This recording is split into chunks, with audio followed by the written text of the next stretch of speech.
De volta aqui, pessoal. Agora oficialmente, iniciando aqui o nosso bate-papo da sexta-feira. Mais uma vez com o nosso convidado especial, Daniel Catarcione, italiano. Já esteve aqui Apesar com de a não gente. parecer muito, né? O pessoal tinha nos pedido há algum tempo atrás que a gente abordasse sobre commodities. Uhum.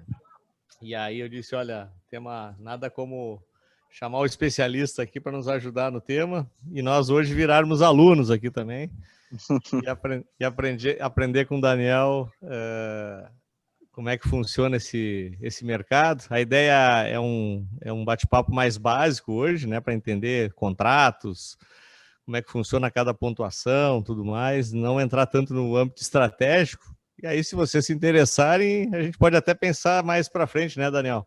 Podemos, com certeza. É Chamar do o pessoal da nosso mesa, maior né? interesse. Nosso maior interesse, é. E eu só queria aproveitar, já que nós estamos falando de mesa, eu queria ver se o Diogo já está na sala aqui.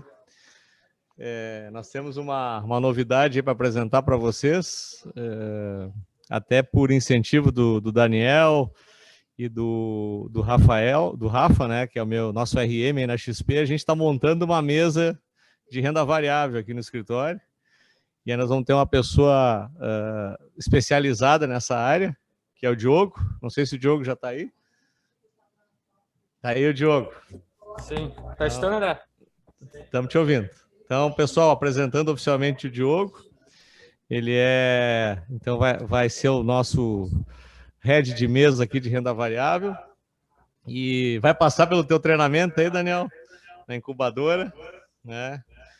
Coisa boa. Coisa boa, né? Então é só para vocês saberem aí que nós vamos ter uma pessoa única aqui para só tocar renda variável no escritório. Então, se vocês precisarem de alguma ajuda, principalmente nessa área de estruturas, a gente vai ter uma pessoa totalmente treinada para isso aqui, para ajudá-los também. Então, o Diogo está devidamente apresentado aí, né? Daniel, Então, tá certo. vamos tocar, a bola está contigo aí.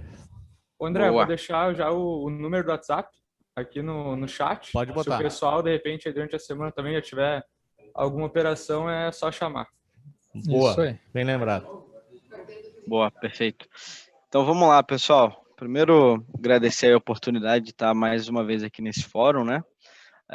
Para a gente que trabalha aqui com produto amplo, né? A parte de derivativos é sempre um prazer, né? Ter esse contato com o cliente final. Né? São poucas as vezes que a gente tem essa oportunidade, a gente acaba tendo muito mais contato com os assessores, né? Então, vou me apresentar aqui rapidamente. Daniel, meu nome, Daniel Catarcione. As pessoas aqui me chamam de Malik. Foi meu segundo nome, como eu fui batizado quando entrei aqui na empresa. Trabalho na XP desde 2013, né? Entrei aqui como estagiário, fiz aquela carreira padrão, né? De mercado, enfim. Comecei no back-office, né? Fiz a mudança com a empresa aqui para São Paulo, né, em 2014, né?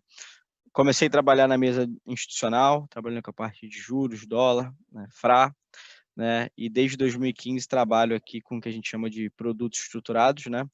Também ao longo desses anos passei por todas as, enfim, engrenagens que compõem aqui esse produto, né? Então trabalhei mais na parte operacional ali, né, de execução, que a gente chama aqui.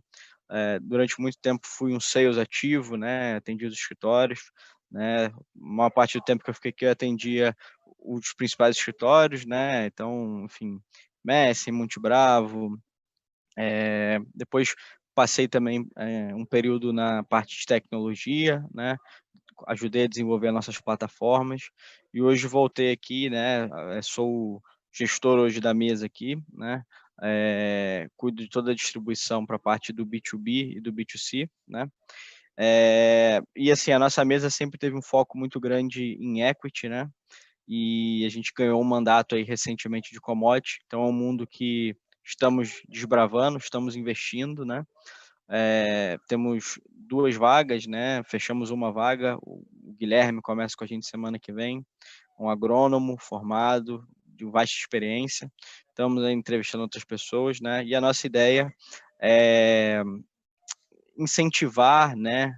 E ter o sucesso que a gente teve no mundo de equity, no mundo de commodity, tá? Então, recebi o convite de vir aqui bater um papo com vocês. A ideia aqui é mais, né, o que a gente está vendo aqui no primeiro slide, né, conceitos básicos. Então, apresentar um pouco da dinâmica do mercado, né, entrar um pouco ali nos contratos, né, como são as pontuações, os vencimentos, etc. Então, tem bastante material, tá? Vou tentar, enfim, ir numa velocidade legal aqui. Qualquer coisa, vocês, por favor, me parem aqui e vão tirando as dúvidas, tá? Então, começando aqui, pessoal, rapidinho, o que é um derivativo, tá? Derivativo é um instrumento financeiro, né, cujo preço, né, ele deriva de um ativo objeto, tá? E no caso aqui, né, o nosso ativo objeto ele é uma commodity, tá? Ou, né, um derivativo, um instrumento financeiro em cima de uma commodity, tá? Quais são os principais, né, veículos, né? A gente tem os contratos futuros, né? Então, contratos futuros, eles, enfim, são bem conhecidos, né? Bem desenvolvidos aqui.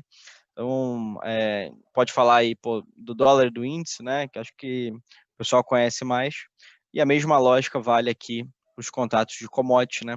Basicamente ali, você vai estar, quando você negocia um contrato futuro, né? Você compra ou vende um ativo, né? Para uma data futura, o vencimento daquele contrato, né? A um preço estabelecido, né? Então, quando você entra ali, é o preço, né, que está na tela, né? Se quer comprar ali, vai ter que ver o vendedor, passou o preço, aquele é o preço que você comprou, né? Esses contratos, eles são padronizados. O que a gente quer dizer com isso? Eles respeitam um lote mínimo, eles têm uma data pré-determinada, né? Tem todas as regras de variação, oscilação ao longo do dia, né? Tem claramente as regras, né, de liquidação, né? E outra, né, ponto do contrato futuro são os ajustes diários, né? Os ajustes diários é uma forma de mitigar o risco, tá? Imagina se a gente for fazer um contrato a termo. Então, a gente pode pensar aqui no contrato a termo de boi, né? A gente vai definir hoje, né, um preço para a gente comprar o contrato de boi daqui a um ano, vou imaginar, né? E a gente não tem esse ajuste diário, né? O que acontece? Os participantes que estão nesse contrato, eles vão carregar essa posição. Chegou lá no vencimento, eles vão ter que se ajustar uma única vez, né? Então, dependendo ali de como for o movimento, o risco pode ficar muito grande. Então, uma forma de mitigar isso, né, são os contratos futuros, que a bolsa ela acaba utilizando esse mecanismo de ajuste diário, né? E como eu mencionei aqui, né, a questão da negociação apenas em bolsa, tá? Como eu já entrei um pouco aqui falando, né, do mercado a termo, né, e é importante essa noção do mercado a termo até para a gente quando a gente entra na parte das opções, né. Mercado a termo é esse conceito que eu falei, né? A gente hoje, né, duas partes vão sentar, vão negociar e vão chegar a um preço futuro, né, para uma commodity, tá? Como eu falei, né, esses contratos eles existem, né? São assim, não são usuais, né? São mais assim feito por clientes institucionais, assim, tem toda uma parte, uma complexidade de registro, de documentação, então assim, não é trivial e a gente nem vê muito para pessoa física, mas eu trouxe aqui só para ilustrar, tá? Como eu já fiz esse paralelo, né? O mercado a termo, você define hoje o preço da commodity, né, para uma data, né? Chegou lá naquele vencimento, você tem o ajuste, né? Então, nesse ponto aí, ele é bem diferente do contrato futuro, mas ele é um ponto importante quando a gente entrar aqui na parte das opções, tá? Mercado futuro, enfim, já comentei aqui, tá? O único ponto que eu queria mencionar aqui, né, e é uma especificidade aí dos contratos futuros de commodity, né, você pode ter a liquidação de uma forma física ou financeira, tá? Então, física eu estou querendo dizer assim, por exemplo, um contrato de café, né? Então, vamos até pensar já extrapolando um pouco. Quando a gente negocia uma opção de café, a gente está negociando uma opção em cima do futuro. Então, se a gente exercer aquela opção de café, né, o ativo que a gente vai ganhar, né, vamos dizer assim, comprar ou vender, é o contrato futuro, e esse contrato futuro, né, quando chegar próximo ao vencimento dele, vai ter que existir a definição por parte do detentor daquele contrato, né? Se ele vai querer escolher pela liquidação física, ou seja, ele vai receber lá os grãos de café, né? Ou a liquidação financeira. Isso é bem importante, né? Principalmente para quem não é produtor e quer entrar nesse mundo, né? Para não ter o risco de eventualmente você, enfim, ter que escolher aí um armazém para depositar, enfim, algumas centenas de sacas de café, de milho ou de soja, né? Ou pior ainda, né? Algumas cabeças de gado, né? Então é um ponto bem relevante aqui desse mercado, tá? Eu acabo indicando para quem não é produtor efetivamente, talvez esteja fazendo ali uma operação para diversificar o seu portfólio, né? Ou, enfim, ganhar de certa forma com essa descorrelação dos ativos, etc., sempre visar a liquidação financeira, tá bom? Então, enfim, só entrando um pouco aí nesse fundamento, vamos dizer assim, de mercado futuro e mercado a termo, tá? Agora aqui já entrando um pouco na questão das opções, tá? E é onde a gente, enfim, vai acabar focando mais aqui, eu vou entrar mais no micro e conversar um pouco mais a fundo com vocês sobre cada um dos tipos de opções que a gente tem aqui, tá? Então, basicamente, as opções que a gente tem de commodities são opções sobre o futuro, né? Então, é um derivativo, tá? A opção lá é um derivativo, né?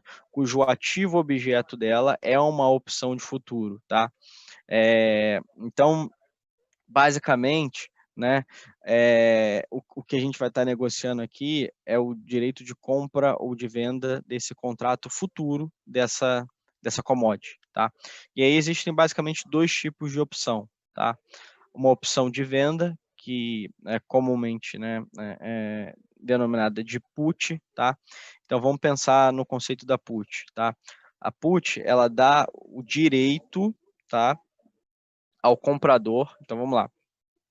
Eu estou aqui negociando uma put. Eu fui lá, comprei uma put. Eu para comprar essa put eu pago um prêmio, né? E o que eu ganho em troca desse prêmio que eu paguei? Eu ganho um direito de vender, né? Então eu tenho a opcionalidade de vender aquele ativo. Eu vou vender aquele ativo em qualquer situação? Não, eu vou vender aquele ativo caso faça sentido. É assim, até uma provocação que eu sempre faço, né? Vamos imaginar aqui, né? Vamos pegar boi, né? Tá ali 300 e pouco ali o preço da roupa. Vamos imaginar que o nosso cliente, né? Enfim, ou aqui no caso estamos falando com os clientes finais, né? Você como investidor foi lá e comprou uma put de boi, né? Que te dá o direito de vender, né? O contrato ali a R$ 350 arroba, tá? Se tivesse sendo negociado o preço da arroba a R$ 380, me parece óbvio que você não vai querer vender a 350, né? Então, você tem esse direito, né? Você só vai exercer se fizer sentido. Quando faz sentido? Olha, eu tenho o direito de vender a arroba do boi a 350, ele está sendo negociado a 290. Ótimo, vou exercer o meu direito. Então, percebe que ao comprador da opção, né? Você tem alguns pontos claros que a gente pode definir aqui. Qual é o seu risco máximo? É o prêmio que você pagou, né? E você passa a ter o direito, né, de vender esse ativo objeto por um preço determinado, a uma data também determinada, mas se aquilo fizer sentido para você, fizer sentido econômico. Vamos pensar pelo lado de quem vendeu essa put, né? Você vendeu essa put, você recebeu um prêmio. Esse prêmio que você recebe, ele é o seu ganho máximo. Em nenhuma situação você vai ganhar mais do que esse prêmio que você recebeu. E você fica com a obrigação de comprar o ativo caso você seja exercido. Então percebe que quem vende uma put, ela não tem a opcionalidade de vou vender ou não, desculpa, vou comprar ou não. Ela tem a obrigação. Quem tem essa opcionalidade é quem comprou o direito, quem pagou pelo direito, tá?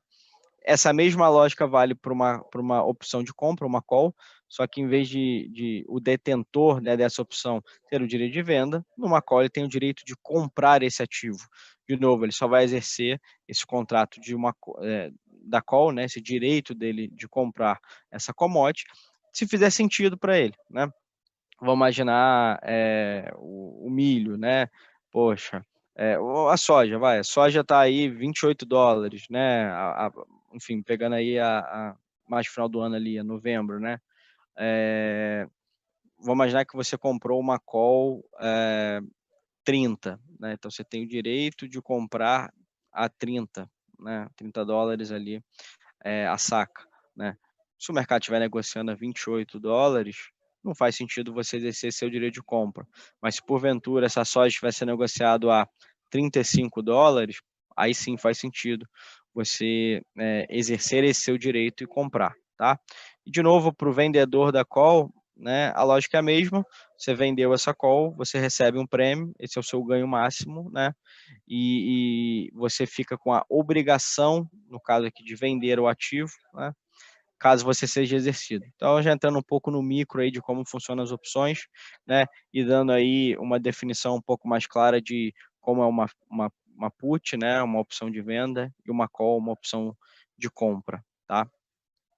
Então, beleza. Agora que a gente falou sobre termo, futuro, opções, vamos sintetizar aqui um pouco isso, tá? Então, vamos olhar aqui, né? Vamos olhar primeiro o mercado a termo, tá?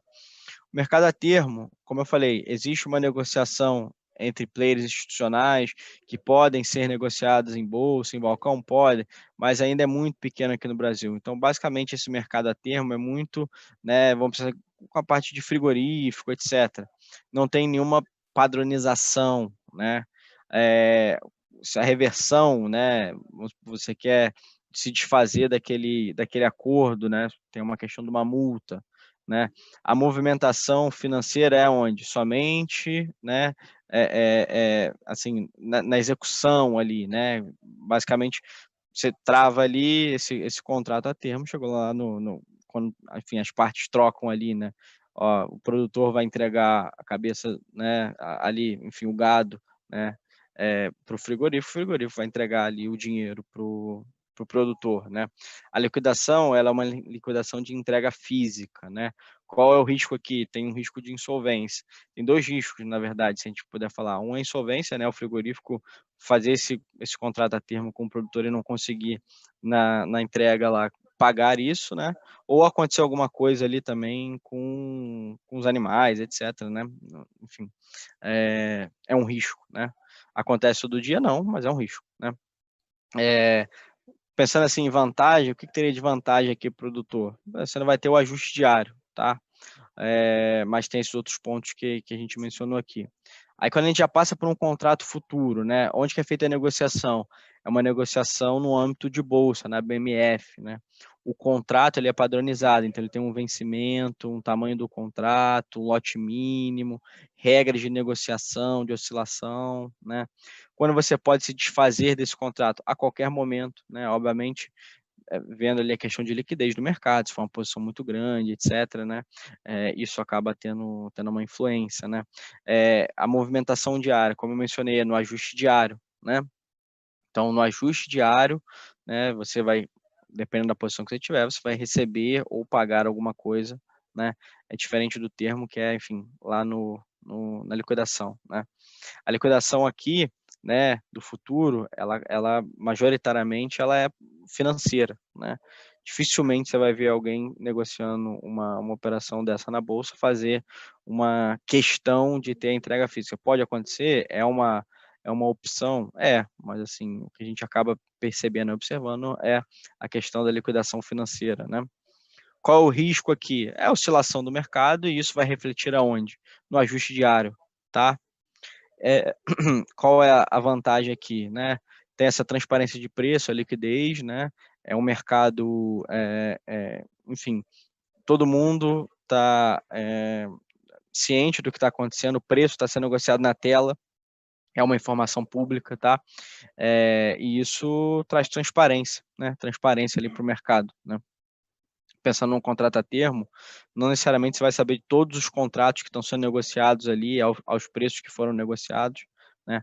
Aqui na Bolsa você tem toda uma questão de contratos em aberto, né? Ela reporta quantos contratos foram negociados, quais são os tipos de players que estão comprados, vendidos. Então você tem toda uma questão de transparência aí que acaba, enfim, jogando a favor desse tipo de instrumento, né? E por fim, você tem as opções, né?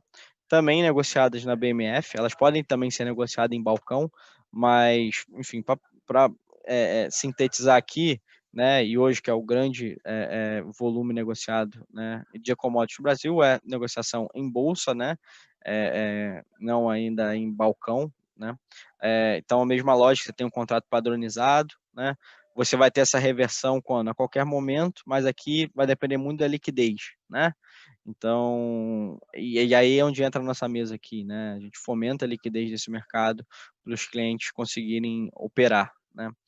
A movimentação financeira você tem de duas formas, né? Tipo, na execução, óbvio, né? Quando você compra uma opção, né? Ou vende uma opção, você vai, enfim, pagar ou receber alguma coisa, tá? A liquidação aqui, de novo, tem a opcionalidade de ser entrega física, mas a gente percebe, né, majoritariamente, que a escolha é pela liquidação financeira, né? O risco aqui que a gente coloca tem o risco de liquidez, né? E aí é onde a gente novamente, né, sendo repetitivo, até peço desculpa, mas é onde a nossa mesa aqui, a nossa parceria com o escritório funciona, que é prover liquidez para esse mercado, né. Você tem a vantagem aqui de conseguir se proteger ou se expor a algum ativo, né, e nesse caso aqui você não tem o ajuste diário, você vai ter o pagamento de prêmio ali na concepção da operação e o ajuste lá no final, dependendo se a operação der exercício ou não, ou virar pó ou não, tá. Então, é mais para sumarizar aí tudo isso que a gente falou até agora, tá? Agora vamos entrar, pessoal, um pouco mais a fundo aí em relação aos contratos, tá? E essa mesma lógica que a gente está mencionando aqui nesses contratos futuros, ela vai valer para as opções, tá? Então vamos lá, o contrato futuro de boi, né? Qual que é o código dele, o ticker? É o BGI, tá? Qual que é, digamos assim, né, a unidade de medida, né? São reais por arroba, tá? Então, cada arroba ali padronizado ali a 30 quilos, né? Então, a gente está falando, né, que cada contrato ele tem 330 arrobas. A gente começa a perceber a questão da padronização. Então, quando a gente negocia um contrato de boi, a gente está falando que a gente está negociando basicamente 9.900 quilos, tá? Ou 20 bois ali de 16,5 arrobas, tá? Quando é que existem, né, os contratos, né? Quais são os contratos vigentes de boi? Eles são negociados todos os meses do ano, então tem de janeiro a dezembro. Tem liquidez para todos? Não. O mercado acaba focando mais ali no boi maio e no boi outubro, tá? Tem alguns versos intermediários que têm uma liquidez, mas esses dois são os que têm maiores liquidez, tá? Daniel, posso Oi, pode, claro, claro. Essa apresentação tu consegue disponibilizar para nós, passar para a turma aqui? Com certeza, com certeza. Isso Legal, aqui já tá até na internet aqui, acabando aqui eu passo o link, é público isso daqui, tá? Então, sem problema nenhum, tá? Porque daí a gente entrega o pessoal, fica fácil de saber por causa dos códigos, pontuação, né? Isso, é bem importante, e a gente montou aqui de uma forma que fosse justamente escalável aí para a gente distribuir para os clientes, tá? Aí, então, voltando aqui, né? A data de vencimento, ele é o último dia útil do mês de vencimento, tá? Então, de novo, aí a gente começa a entender aquela questão de padronização. Essas meio que são as regras do jogo, tá?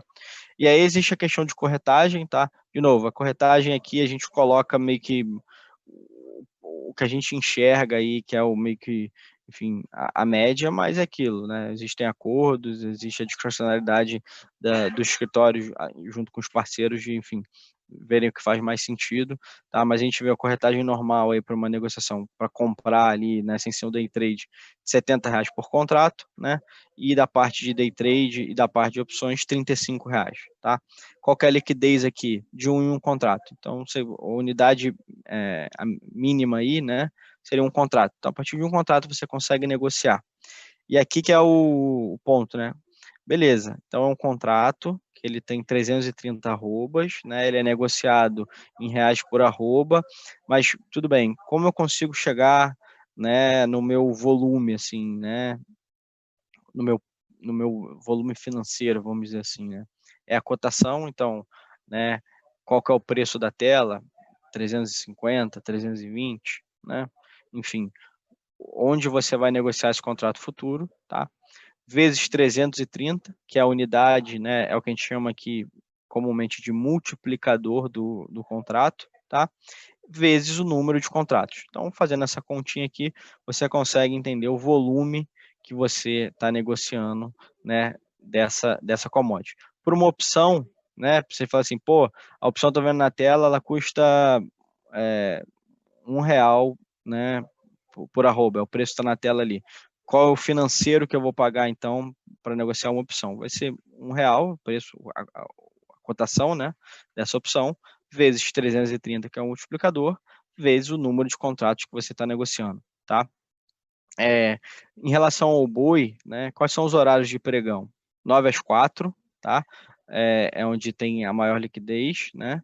E você tem o after também, que funciona das 5 às 6 da tarde. O after, ele acaba tendo uma liquidez muito reduzida, os preços ele acabam ficando relativamente pior, né? Porque você tem uma restrição da liquidez, então quem está fomentando o preço ali acaba sendo um pouco mais conservador. Então, o melhor horário para negociar o boi é durante o pregão normal, de 9 às 4, tá? E ali onde você vai ter uma liquidez. Como eu mencionei aqui, né, só reforçando, os contratos que têm maior liquidez, né, são ali os de maio e o de outubro, tá? Então, poxa, mas eu quero negociar o contrato de julho. Beleza? Talvez a liquidez não vai ser muito boa, talvez nem tenha pedra, né, sendo negociada, né? Mas existe.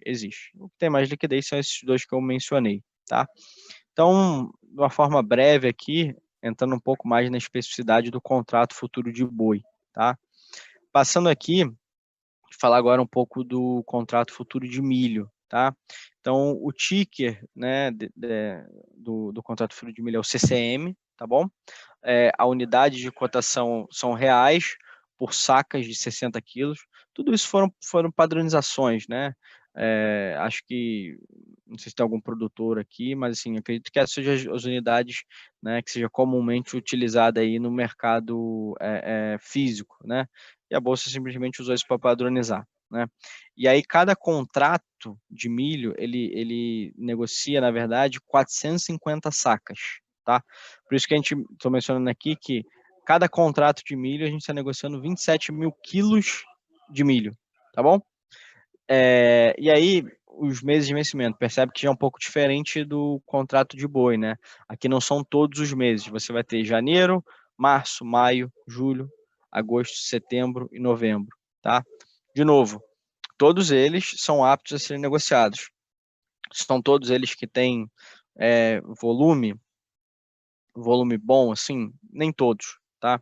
O milho ainda tem ali a questão da safra, da safrinha, etc., mas não são todos que você vai ter uma liquidez, enfim, interessante ali para negociar, tá? A data de vencimento, né, é no dia 15 do mês de vencimento, né? Então, pegando aqui, né, o contrato agora que está sendo, enfim, o contrato do milho maio, né, ele vence quando? Ele vence no dia 15 de maio, tá? E assim vale para todos os outros contratos. Ah, mas se, pô, o dia 15 do mês for um feriado ou cair no final de semana, então é o primeiro dia útil subsequente, né?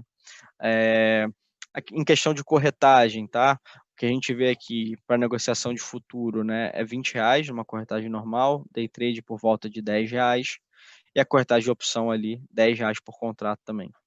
Novamente a liquidez, né, a unidade mínima de negociação é um contrato, tá? E qual é a conta para a gente chegar no volume financeiro dessa nossa negociação? É a cotação, pensando no contrato futuro, né? É o preço que a gente está negociando daquele contrato, vezes o multiplicador. Então, assim, cada contrato tem 450 sacas, né? Vezes o número de contratos. 1, 2, 3, enfim, quantidade de contratos que a gente vai negociando. Fazendo essa conta, a gente chega no volume financeiro que a gente está negociando, tá? E, de novo, é a mesma lógica que vale para uma opção, só que, em vez de a gente usar ali na cotação o preço do contrato futuro, a gente vai utilizar o preço da opção, tá? Novamente, né, percebe que, da mesma forma que o mundo de equity tem o mercado normal e o mercado de after, as commodities também, né? Então, o milho é negociado de 9 até as 4h20 e depois ele tem o after de 5 às 6, né? Mesma lógica, né? Você vai ter uma liquidez maior, mais pungente durante o horário regular. No after, você ainda consegue negociar, mas, enfim, a liquidez é um pouco menor, os preços ficam também um pouco mais conservadores, tá? Então, enfim, passamos aqui pelo nosso contrato futuro de milho, tá?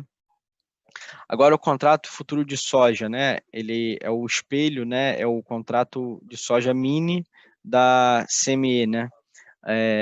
Enfim, é aquela coisa que fala assim, pô, o contrato de Chicago, né? É esse contrato, tá? E a gente vai ver aqui que ele tem uma diferença, né? Tanto esse e o próximo que a gente vai conversar, que é o de café, que eles são contratos dolarizados, né? Quando a gente falou do boi e quando a gente falou do milho, do boi a gente falou reais por arroba, do milho a gente falou reais por saca, tá? Aqui no contrato de soja é dólar, tá? Por saca, e a saca padronizada é de 60 quilos, tá? Qual que é a unidade? Qual que é o multiplicador desse contrato? 450. Isso quer dizer que cada contrato que a gente negocia, né, ele está implicitamente negociando 450 sacas de 60 quilos, ou seja, 27 mil quilos de soja, tá? Quais são os meses de vencimento? Janeiro, março, maio, julho, agosto, setembro e novembro. Mesma forma, todos são aptos a serem operados, não quer dizer que todos tenham liquidez punjante, né? A gente vai ver aqui que é mais ali o contrato de maio, o contrato ali de novembro, né? Enfim, que acabam tendo uma liquidez maior, né? Data de vencimento, tá? Segundo dia útil anterior ao mês do vencimento, tá? Por que isso, né? Porque é um pouco diferente, né? Aqui é a questão do contrato futuro. Então, por exemplo, quando a gente está negociando o contrato de janeiro, tá? Isso quer dizer o quê? Que ele vai assim, vencer no segundo dia útil, né, anterior ao mês de vencimento, né? Então seria lá em dezembro, tá? E assim sucessivamente, tá? Tem a questão da corretagem, né? Aqui ela acaba sendo um pouquinho maior, né? A corretagem de R$ 70 para uma negociação normal ali, né? Uma compra ou uma venda. Day trade 35 e opções também 35. Novamente você tem uma liquidez em um contrato, né? Consegue negociar. E aí aqui o cálculo do volume é onde tem essa especificidade, essa diferença. Como eu mencionei, um contrato dolarizado. Então, para a gente chegar no valor em reais que a gente está negociando, é o que? A cotação do contrato, vezes o dólar. E aí, assim, qual que é esse dólar? É o dólar futuro? É a Petax? Não, é um dólar de referência que a Bolsa disponibiliza para todos os contratos, né, todos os futuros ou opções que são dolarizadas. É um contrato que a gente comumente chama aqui de dólar D2, ela disponibiliza no site dela, né, diariamente, tá? Então é o dólar que é utilizado para referência. Quando você estiver negociando ali, pode usar como uma proxy, né, uma aproximação, o dólar futuro, né, ou spot, enfim, para você ter uma ideia, mas o valor efetivo mesmo em reais, você vai saber somente quando a bolsa disponibilizar esse dólar referência, tá? Então a ideia é, você vai pegar a cotação, tá? Vezes esse dólar referência, vezes 450, que é o multiplicador do contrato, vezes o número de contratos. Com isso você vai chegar ao volume aqui agora em reais. Percebe que ele é negociado em dólar, mas como a gente está multiplicando pela taxa de câmbio aqui, a gente está chegando no volume financeiro final em reais. E a mesma lógica que vale para quando a gente está negociando a opção, tá? É importante mencionar essa questão do dólar, porque ele também acaba influenciando no resultado, enfim, na cotação, né? Vamos imaginar que, pô, o cliente ele entra numa posição, digamos assim, está comprado em soja, né? Se a saca de soja se valorizar, ele vai estar ganhando, ótimo. Mas você tem um componente cambial. Se o dólar se desvalorizar na mesma magnitude que a soja se valorizou, o efeito disso, né, estou dando um exemplo esdrúxulo aqui, mas é mais para ilustrar, né? Seria próximo de zero, tá? Então, quando a gente está negociando um contrato de soja, a gente está negociando o valor da commodity, mas embutido também, né? A gente está negociando o câmbio, tá? Até a gente percebe assim, né? Alguns produtores que queiram, enfim, ter uma previsibilidade maior, travando uma operação, né, de opções de soja, por exemplo, ou contrato futuro de soja, e ao mesmo tempo fazendo alguma operação que trave o câmbio, tá? É comum nesse tipo de mercado justamente por isso, né? Então, reforço aqui, quando você está negociando esse tipo de contrato, você tem dois vetores de risco, né? O preço da commodity e a oscilação do câmbio também, tá? Finalizando aqui, né? Enfim, todos os contratos que, enfim, são mais negociados aqui, depois eu vou entrar mais em outros aspectos. O contrato futuro de café, tá? De novo, ele é também dolarizado, tá? O código dele é o ICF, tá? É importante isso aqui porque existem dois tipos de contrato de café, né, na bolsa. A gente tem esse ICF, que é o que tem mais liquidez. Tem um outro também que eu até, enfim, não coloquei aqui até para não trazer nenhum tipo de confusão, mas só vou mencionar. Não lembro agora o ticker, tá? Mas esse aqui é o contrato de maior liquidez. É negociado, né, a unidade, vamos assim, de medida, dólar por saca de 60 quilos, tá? E aqui são 100 sacas por contrato, né? É um pouco diferente. Basicamente, todos os contratos que a gente viu que era com grãos, era 450 sacas. No café, são 100 sacas, tá? Mês de vencimento, você vai ter março, maio, julho, setembro e dezembro. Percebe que são mais enxuto ali os vencimentos, tá? Quando que é a data de vencimento desse contrato? Aqui já entra um pouco na especificidade, né? É o 6º dia útil anterior ao último dia útil do vencimento, do mês de vencimento. Então é um pouco confuso, né? Mas vamos tentar desbravar isso aqui, né? Então, ó, é o 6º dia útil, tá? Anterior ao último dia útil do mês de vencimento. Então vamos pegar aqui. Venceu em março, né? Qual que é o último dia útil de março, né? Beleza, vamos botar aqui, sei lá, dia 29 de março, estando aqui, tá? Quando que é o vencimento, ele é o 6º dia útil anterior a isso. Então, aí, enfim, tem toda aquela questão de feriado, final de semana e tal, mas quando a gente está negociando em bolsa lá, qualquer plataforma que seja, né, ou até mesmo nas plataformas da XP, quando você negocia isso, fica mais claro ali exatamente qual que é a data, mas a regra por trás é essa daí, tá? De novo, aqui a corretagem é um pouquinho acima também, a corretagem praticada, né? R$ 80 para uma compra ou venda, um day trade de R$ 40, R$ 40 também por contrato na negociação de opções, né? Novamente, a liquidez de um em um contrato, tá? E para a gente chegar no volume financeiro, né? Seja do futuro ou da opção, a lógica é a mesma. Você vai pegar a cotação, né? O preço que você vai estar negociando um contrato ou opção, por ser dolarizado, né? O dólar, mesmo dólar referência que eu mencionei no exemplo anterior, 100, que é o número de sacas que um contrato tem, vezes o número de contratos. E aí você chega no volume financeiro dessa operação hipotética que a gente está conversando. O horário de pregão, percebe que ele é um pouco mais enxuto, de 9 às 3, e você tem o pregão de 3h30 às 6. Né? Aqui, né, você vai ter uma liquidez tanto aqui quanto soja, quando tem o overlap que a gente chama, né? Quando o mercado aqui e o mercado lá fora, eles estão abertos, tá? Então por isso que ele acaba fechando um pouco mais cedo, tá?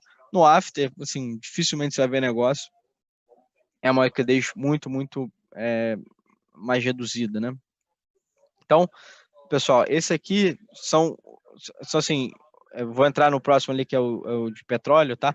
Mas são os contratos de commodity, né? A gente fala assim, de grãos, né? E também ali de boi, né? No animal vivo, né? Vamos dizer assim, né? Aí a gente tem também, né? As commodities de energia, né? A mais conhecida aí no mundo, né? Mais negociada é a de petróleo, né? Existe aqui no Brasil também, tá? Aqui é o ponto, né? Não existe opção, existe só o contrato futuro, tá? Novamente, é um contrato dolarizado, né? Dólares por barril. Cada contrato tem 100 barris.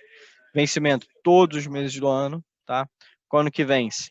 No 20º dia útil, né? Anterior. Assim, essas regras são meio malucas, né? Mas assim, quando você está negociando um contrato lá, você vai ver a data certinho, tá? Mas só estou trazendo aqui, talvez, como ilustrativo aqui, para saber de onde saem aquelas datas, tá?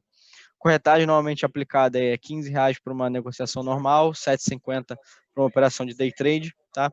Se tem uma liquidez de um contrato, a lógica é a mesma, né? A cotação do contrato, vezes o dólar. Novamente, o dólar é o dólar referência, lá o dólar D2 que a bolsa divulga. 100, que é o número de barris por contrato, vezes o número de contratos. Tá? Lembrando que aqui, no futuro de petróleo, a gente não tem opção ainda, tá? É um mercado ainda muito, muito pequeno no Brasil, né? Até mesmo o futuro não tem uma liquidez muito grande, então, por enquanto, a bolsa não disponibiliza as opções, tá? Um outro contrato que a gente tem aqui, né, também relacionado à energia, é o de etanol, tá? Etanol hidratado, né? O ticker dele é esse ETH, né? Aqui é reais por metros cúbicos, né? Então, cada contrato tem 30 metros cúbicos, ou seja, 30 mil litros, né? Vencimento todos os meses do ano, data de vencimento, último dia útil do mês de vencimento, tá? A corretagem, R$50 para uma negociação normal, 25 para uma day trade ou para uma opção, tá? Tem opção, mas assim, quase nunca vi negociar. É um contrato também que não tem uma liquidez, ainda não pegou muita atração aqui no Brasil, tá? Ele não é dolarizado, tá? Diferente dos outros que a gente estava conversando aí. Você tem uma liquidez de um em um contrato, tá?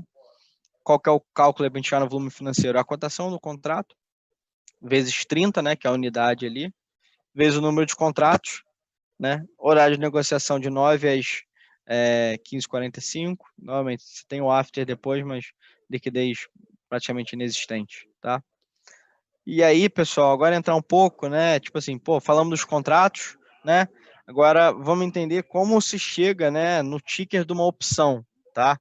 Ou propriamente de um contrato futuro. Então você tem basicamente o ticker do ativo, então é o BGI, CCM no caso do milho, SJC no caso da soja, WTI no do petróleo, enfim, tudo isso que a gente viu aqui. Você tem o mês de vencimento, tem uma tabelinha, né? Para padronizar, como eu falei lá no início, né? Existe a padronização. Então a bolsa ela define, eu vou até apresentar essa listinha ali depois para vocês. E o ano. Então vamos pensar assim, ó, o boi outubro 21, qual que é o contrato dele? É o BGI, V, que é a letra que representa o mês de outubro, 21, que é o ano, tá? E aí de uma opção, como é que funciona? Você tem essa mesma lógica de um contrato futuro, só que você tem mais dois componentes. Primeiro, o C e o P, né? O C vai designar uma call, né? Uma opção de compra, e o P vai designar uma put, uma opção de venda. E além disso, você tem que especificar o contrato, o strike, né? E percebe que é o seguinte, o strike, né? Ele é 145, né? Obviamente o preço da arroba não é 14.500, né? Mas enfim, até para ter a questão numérica ali, a bolsa coloca nesse parâmetro, né? Então seria 14.500, né? Mas isso aqui é um contrato cujo strike é 145, né? Esse 00 aqui ele não está sendo utilizado, mas se fosse uma opção de 145,5 seria 14550, tá? Então, enfim, é mais uma breve explicação de como são gerados, como são confeccionados tanto os tickers, né, de um contrato futuro e também das opções, tá? Vamos lá. Opa. Como eu mencionei aqui, né, a lista, né? Então, as letras, né, que representam cada mês de vencimento. Então, janeiro é F, fevereiro G e assim sucessivamente, né? Essa mesma lógica, ela serve para os contratos de índice, de dólar, de juros, de commodity. Então, é a padronização da bolsa, tá? Então, à medida que vocês forem se familiarizando, vocês vão ficar mais, enfim, isso vai fazer mais parte do dia a dia, né? Então, assim, pô, estou negociando o BGI V21. Ah, tá, é o contrato de boi gordo para outubro de 2021, né? Então, essa aqui que é a tabelinha, o depara, né? Vamos assim dizer, tá?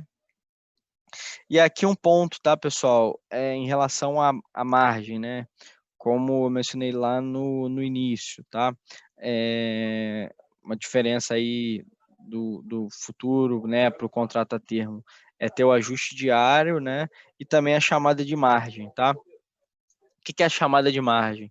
É o risco que a bolsa imagina que aquele contrato pode ter e ela chama essa margem como uma forma de mitigar qualquer potencial problema de insolvência, né?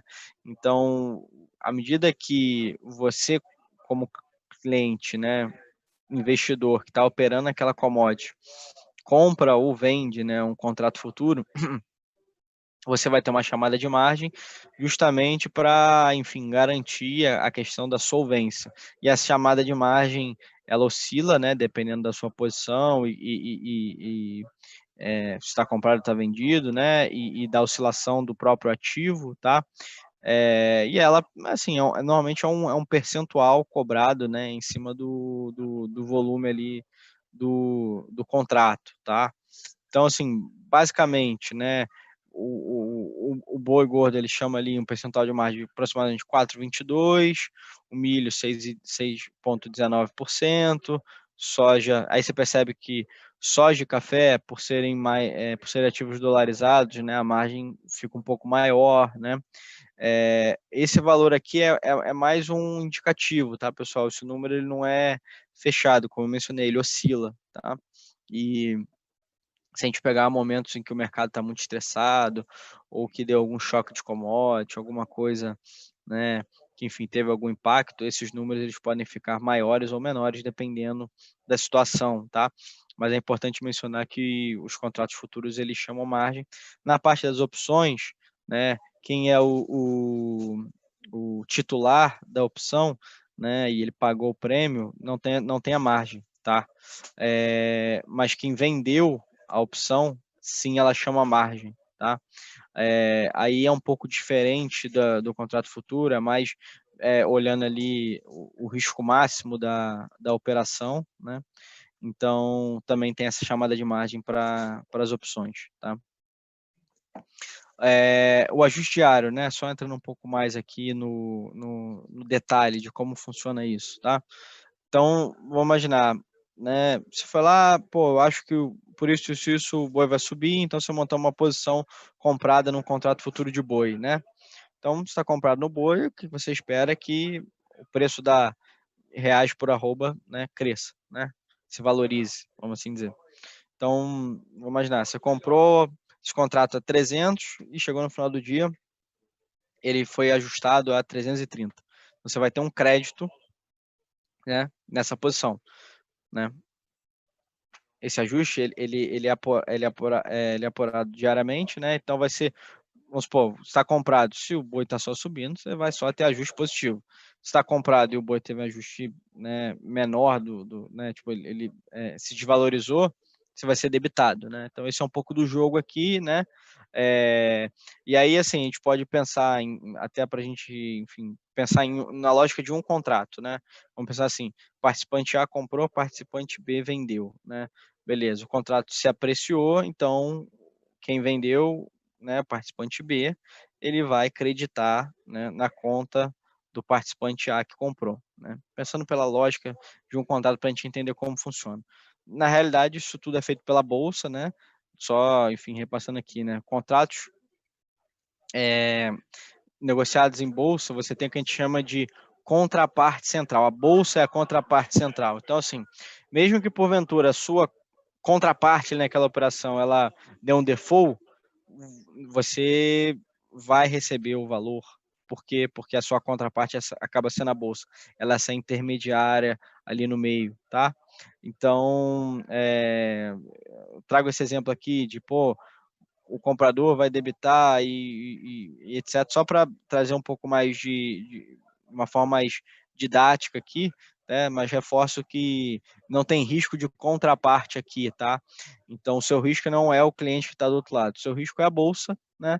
E por ter essa questão da chamada de margem, etc., né? O risco de você ter um default aí operando na bolsa é extremamente baixo, tá? Então, aqui, ó, um exemplo aqui, tá, de como funciona isso, né? E ter um pouco mais isso na nossa cabeça, né? Então, vamos lá. No dia 15 de julho aqui, o cliente foi lá e vendeu 3 contratos, tá? E o preço que ele vendeu foi 145, tá? No primeiro dia, tá? Esse contrato se desvalorizou. Então, ele tomou ali, né? Ele seguiu o movimento que era favorável ao cliente. Ele ganhou 20 centavos, tá? Ele ganhou 20 centavos em cima de 3 contratos. Então, vai ser 20 vezes 3 vezes 330. Então, ele teve um crédito, tá, de 198.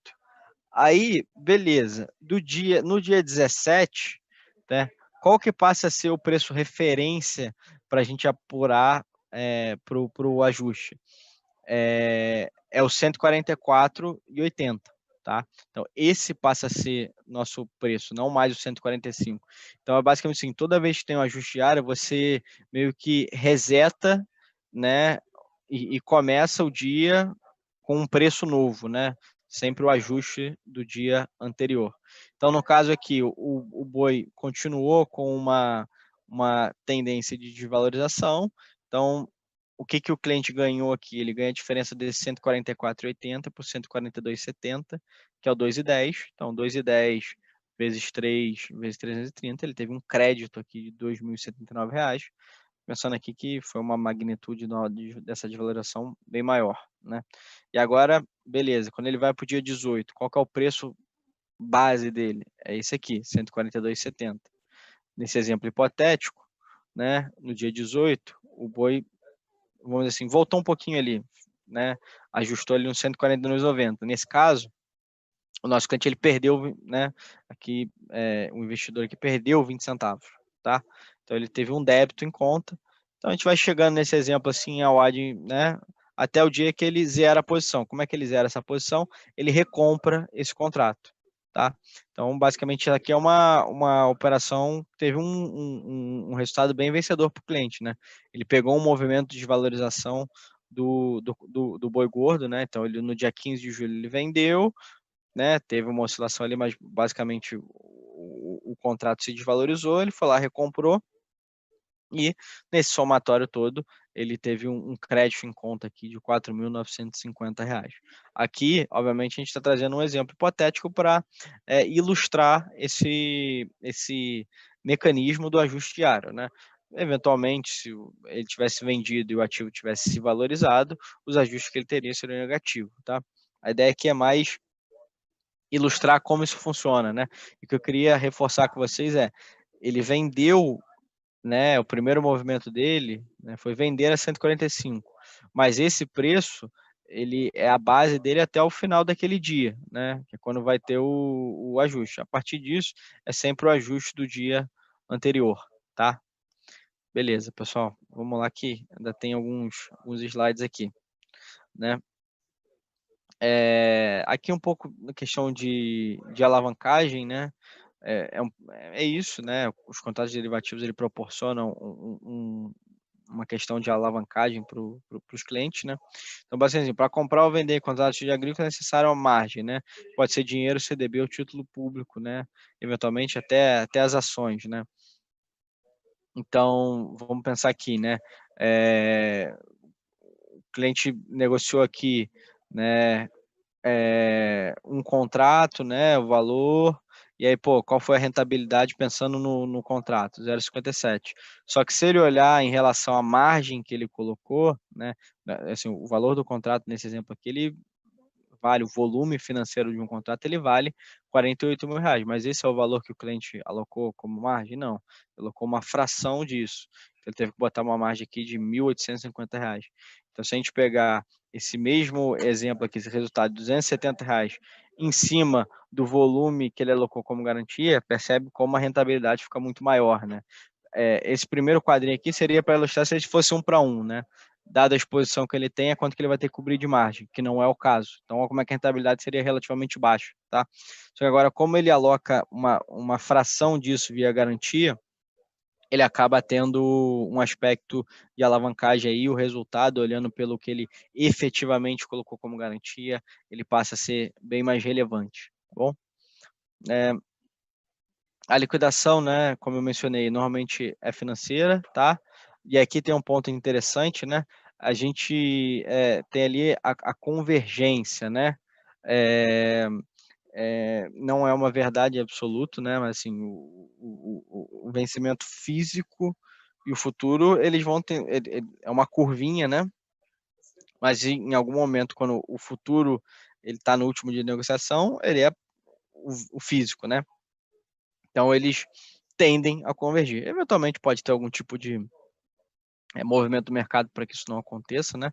Que a gente chama aí de risco de base, mas é bem incomum, tá? Como eu mencionei, né? Se o investidor ele escolher, né, fazer uma liquidação física, né, o produto, né, e aí pode ser qualquer uma das commodities que a gente mencionou, ele é enviado por um dos pontos de armazenagem, né, credenciados pela BMF. Então, tem que escrever uma cartinha que tem que preencher, falando: eu, cliente XYZ, desejo receber a liquidação física do café e quero o armazém XYZ que é credenciado pela bolsa, tá?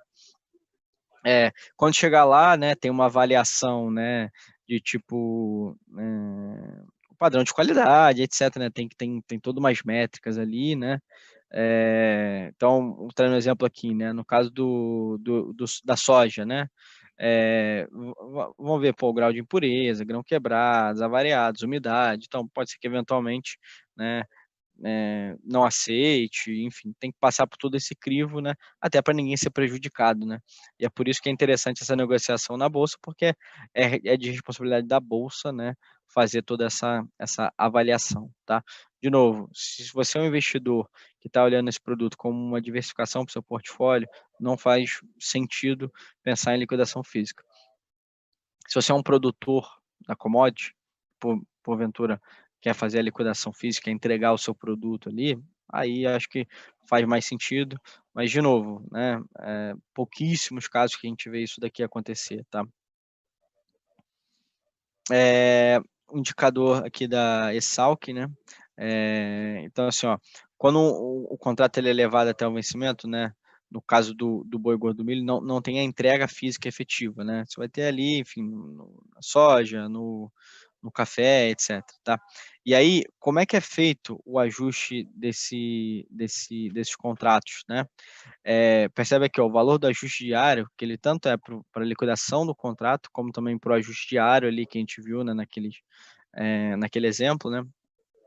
É a média para o boi dos últimos 5 dias e do milho dos últimos 3 dias, né, desse indicador aqui, né, da Esalq, né, que é um órgão aí que, enfim, divulga esses preços, tá? Como é que ela faz isso, né? Ela faz um levantamento, né?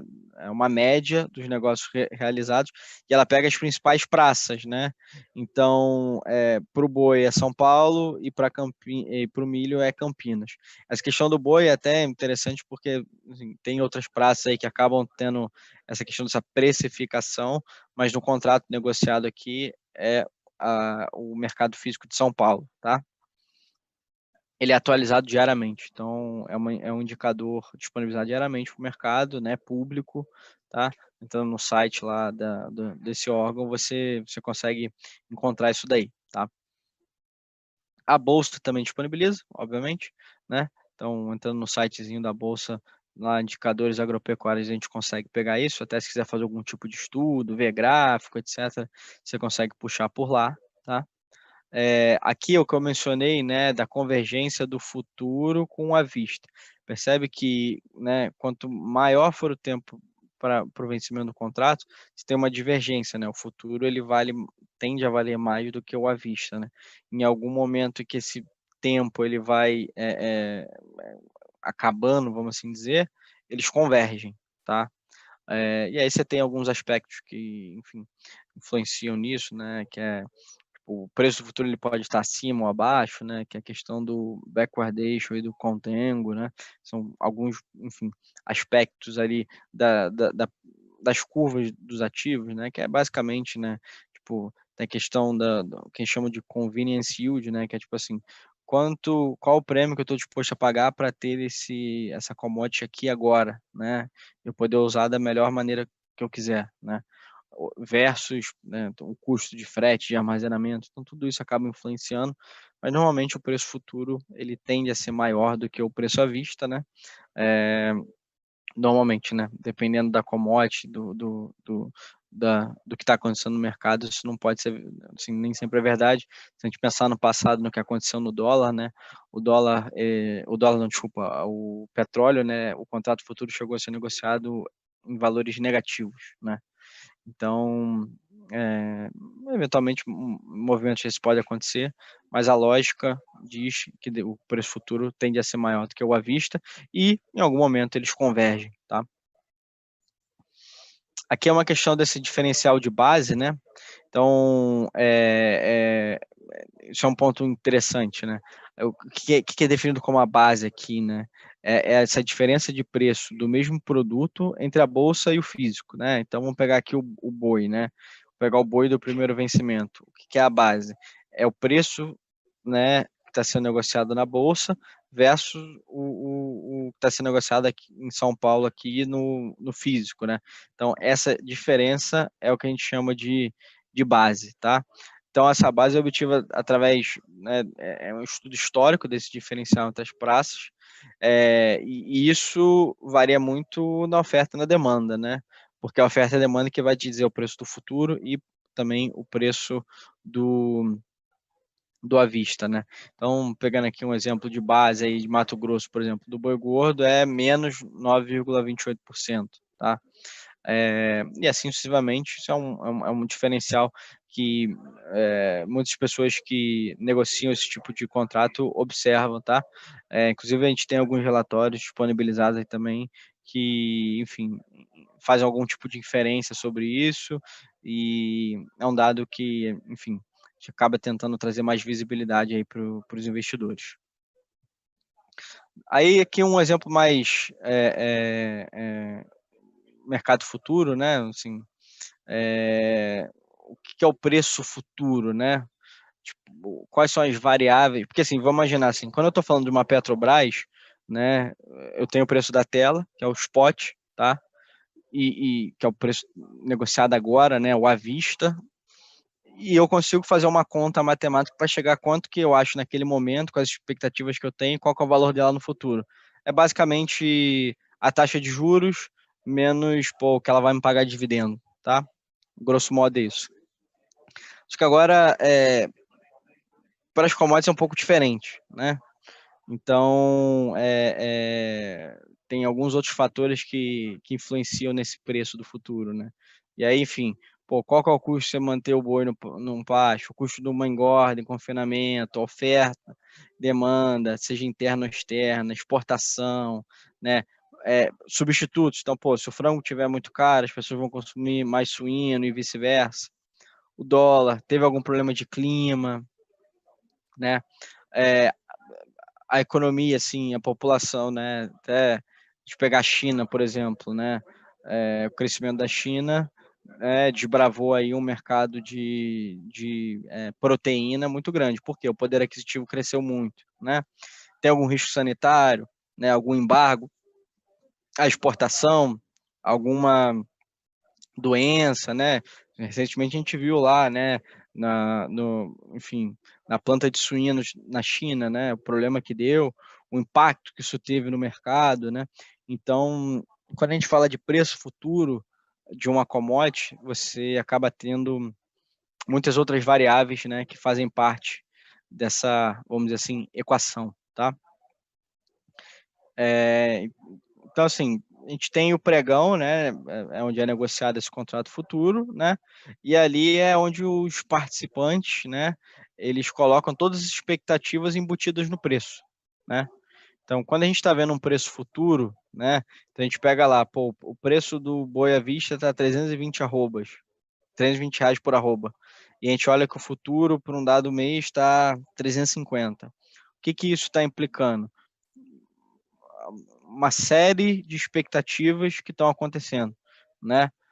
E aí é muito diferente do que é o mundo de uma ação, né? A ação, nesse sentido, acaba sendo muito mais simples, né? Que é, pô, taxa de juros menos o dividendo. Aqui você tem, enfim, todos esses aqui mencionados que entram ali na conjunção de fatores e é onde os participantes inferem, né, suas expectativas em relação ao preço da commodity para uma data futura, né? E cada vez que sai um negócio, porque basicamente teve um comprador e um vendedor que chegaram no consenso que aquele é o preço que para eles fez sentido naquele momento, tá? Aí aqui um pouco também dessa formação de preço, né? Só entrando um pouco mais no detalhe nisso, né? Como eu já tinha mencionado ali, tem uma porção de fatores, né? E aí, enfim, alguns outros, né? Aí aqui a gente está tentando trazer um pouco mais de previsibilidade na hora de for fazer assim, pô, uma conta, para chegar num preço futuro. Mas pode mencionar, pô, o consumo daquela commodity está crescendo, está diminuindo, qual a expectativa que tem, né? É uma coisa que dá para estimar. Quais são os estoques, né? Tem muito estoque? Não, não tem. Pô, tá bom, tem muito estoque, está concentrado em alguém, né? Então, né, enfim, mapear isso também é uma coisa que os players que trabalham isso de uma forma mais institucional acabam fazendo muito, né?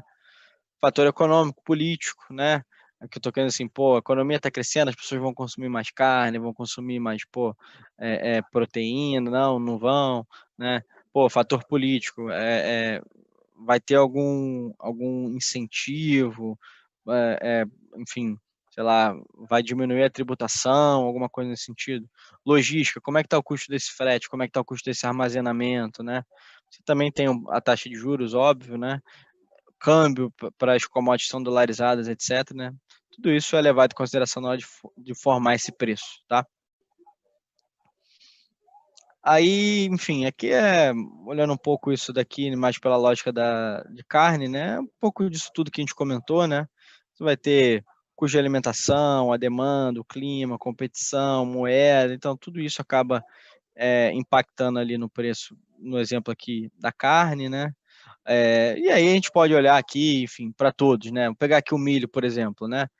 Tem algumas que são meio básicas para todo mundo, né? Tipo, o clima e tal, né? Mas, por exemplo, o milho, né? Você tem assim, pô, tem a questão de biocombustível, né? Aí, pô, tem a questão do custo de energia, né? Então, assim, cada commodity acaba tendo um pouco da sua especificidade, né? Por isso que é um mercado que ele não é tão simples, por exemplo, como comprar uma Petrobras, né? Ele acaba sendo demandando ali um pouco mais de estudo, de análise, etc., porque são diversos fatores, né, que influenciam. Então, talvez assim, uma canetada que vai acontecer na China, né, ou nos Estados Unidos, vai influenciar assim uma magnitude enorme o preço do milho, né?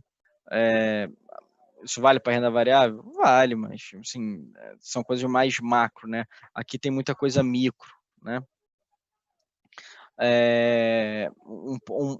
Isso aqui é importante também, né? A gente sabe que tem pessoas, né, do Brasil inteiro operando, né?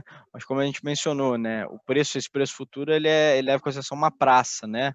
Tipo, um local. E a gente sabe que entre os locais podem ter alguma disparidade de preço, né, de valor.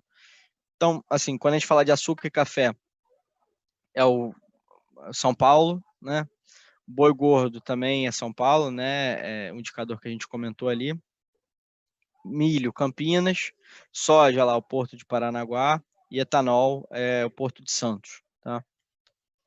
Aí aqui é um pouco mais dos tipos de agentes, né? Assim, participantes de mercado. Então você tem a pessoa que está fazendo o hedge, né? O que é? Normalmente é quem produz ali, né? A commodity, né? Ela tem, assim, ela é naturalmente comprada no ativo, né? Então, e aí ela quer minimizar o risco, né? Garantir um preço ali para uma venda futura, etc, né?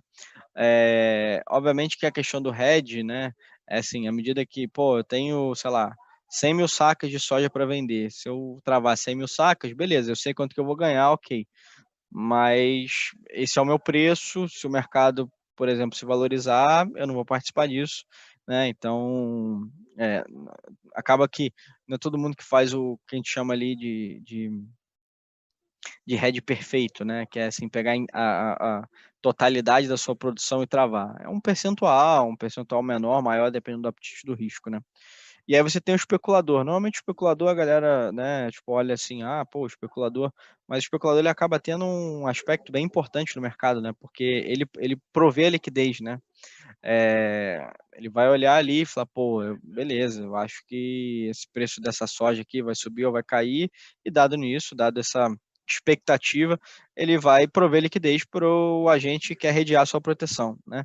Então ele acaba entrando num risco, né? Esse é um ponto que ninguém fala, né? O cara que está ali especulando no mercado, ele tem um risco, né? E não é desprezível o risco que ele tem, né? E ele é um cara que, enfim, dá mais eficiência para o mercado, ele prover mais liquidez para o mercado, etc.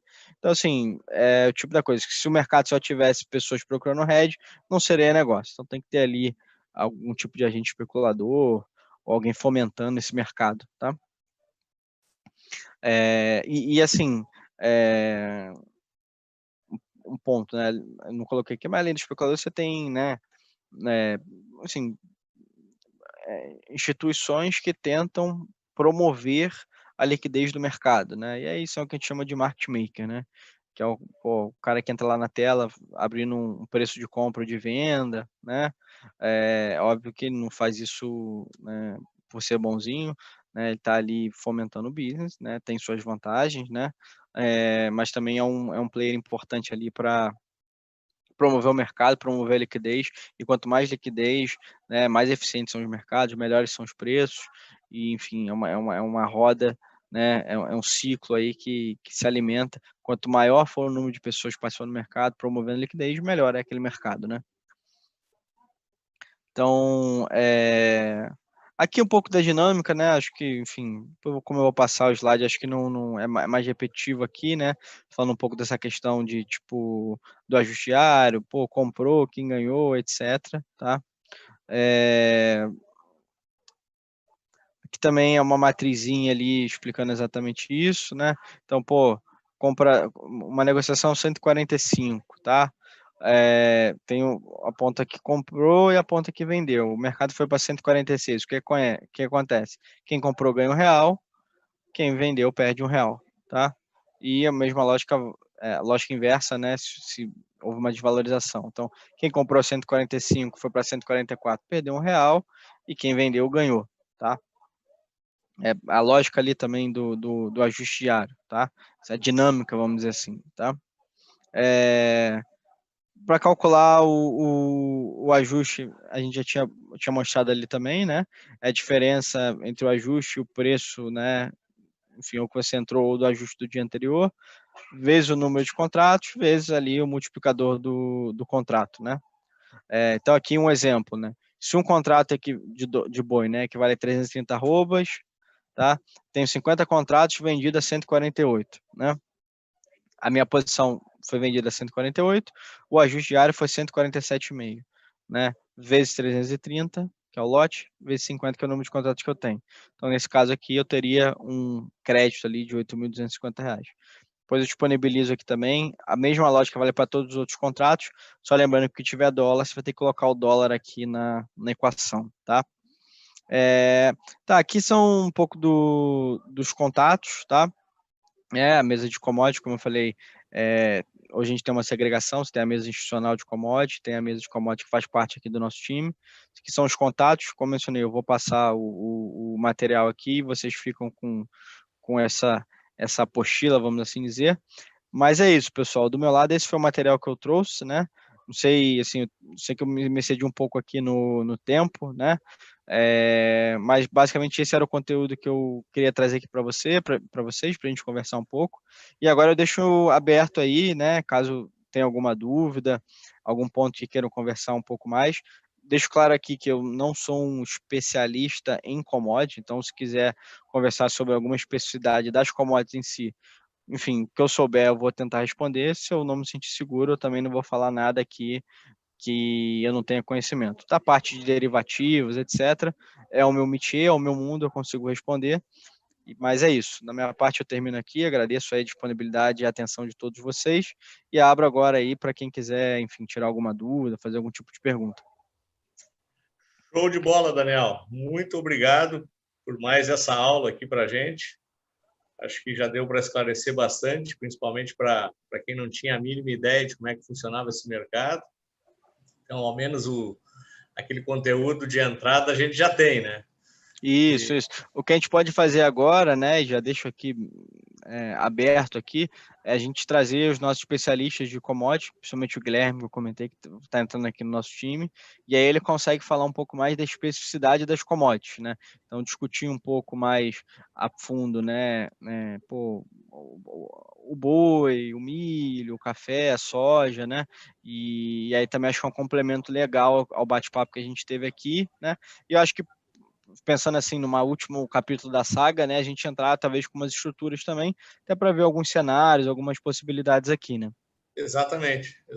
Pode ter algum cliente ou alguma pessoa que está aqui na nossa audiência que tem até algum tipo de operação específica, né? Principalmente para quem trabalha no agronegócio, muitas vezes pode ter a especificidade de querer travar uma produção futura, travar o dólar, enfim.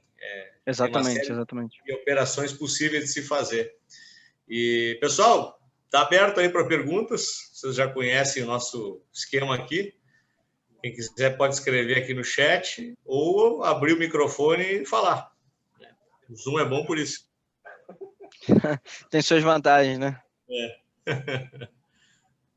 O Charles elogia aqui a aula. Obrigado, Charles. Que agradeço, Charles. Fico feliz aí com o seu feedback. Confesso que eu estava um pouco nervoso aqui, porque não é muito, né? Acabo não fazendo muito esse tipo de apresentação, mas, pô, é legal ter esse feedback. Espero que tenha sido proveitoso mesmo para todo mundo. Bacana. Mais alguma pergunta, pessoal? Esse material, então, o Daniel vai... Estou te passando agora, estou te passando 2 minutos. Acabando aqui, eu te mando no e-mail, você disponibiliza aí. Fica à vontade para disponibilizar. E o Christian aí, pô, grande Christian, a gente está se falando bastante aí. Uma aula, pô, excelente profissional, grande assessor aí, pô, tá se especializando aí, trazendo bastante volume aqui pra gente da mesa. Estamos aprendendo muito, né? Um cara que, pô, todo dia ali a gente bate um papo, tá me ensinando bastante, né? Acho que tá tendo uma troca super legal. E, pô, pessoa muito bem preparada aí do seu time. Acho que demonstra a qualidade das pessoas que trabalham no escritório. Pô, é um cara que gostei bastante aí. Temos falado bastante, espero falar cada vez mais. Não elogia muito, senão ele fica muito besta, viu, Daniel? Não, mas o cara é bom, o cara é bom, o cara é bom. Tô brincando. Então, beleza, acho que é isso, né, pessoal? Pô, agradeço mais uma vez a oportunidade, né? Agradeço aqui ao Monberg, todo o time, né? Sempre que precisar, estaremos aqui à disposição. Vou passar o conteúdo aqui para vocês. Fiquem aí, pô, abertos a olhar bastante, tirar dúvida e o que precisarem, conta aqui com a gente. Show. Daniel, mais uma vez, muito obrigado. Gratidão aí pelo teu tempo. Que isso, cara, eu que agradeço. Beleza, show. Valeu, brigadão, um abraço. Valeu. Pessoal, a gente pode seguir aqui e dar uma olhadinha nos mercados. Como é que está fechando essa sexta-feira? O que vocês acham? Vamos dar uma espiada? Vamos no 120, Charles? Só vamos, né? Claro que vamos. Né? O que eu te falei? É uma questão de tempo, né? É. Era só nós dois acreditando nisso, né? Exatamente. Deixa eu botar na tela aqui. Enfrentamos bem aí. Enfrentamos bem. Desafio. Só que eu recebi um material de um amigo meu que trabalha na Receita E ele disse que eles receberam um estudo da proposta do Biden lá nos Estados Unidos de reforma tributária lá. Cara, eles vão fazer... Assim, eu não sei se vai passar isso, tá? Mas vão fazer uma reforma pesadíssima lá. E é uma reforma que eles fizeram um estudo que desde 1950, se tu pegar a quantidade de imposto que as pessoas físicas pagam e a quantidade de imposto que as pessoas jurídicas pagam, o gráfico da pessoa física ele começou a crescer, e hoje ele tem uma diferença abissal já de 70 anos depois em relação à participação das pessoas físicas quanto às jurídicas. E as jurídicas ainda têm o que eles chamam lá da arquitetura tributável, né? E como muitas empresas americanas hoje são multinacionais, eles têm aquele esquema de eles escolhem os países com menos tributação para fazer lucro e os com mais tributação para jogar o prejuízo. Então, eu não sei se isso, do seu ponto de vista empresarial, vai pegar bem no mercado americano, tá? Então, a hora que ele apresentar esse projeto para o Congresso americano, não sei se a gente não tem um peso um pouco mais forte na Bolsa Americana. Não, nem está se falando muito nisso. Foi um amigo meu que trabalha na Receita Brasileira que eles estão com uma cópia do estudo lá, né? Sim, entendi.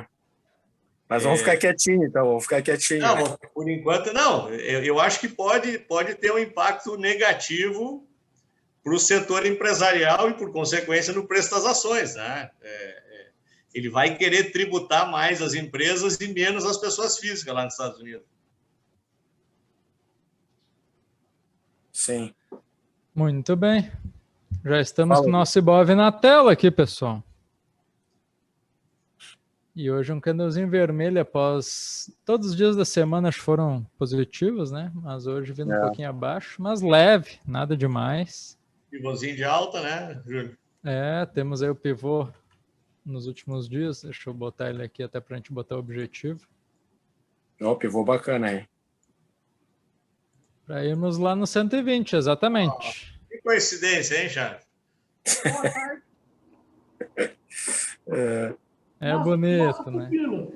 Então tá tudo indicando esse teste lá em cima, né? A gente até teve hoje formação de nova mínima e sem nova máxima, mas não é um candle que preocupe tanto. O volume até foi abaixo da média, então esperamos que volte a subir aí já na segunda-feira, de repente.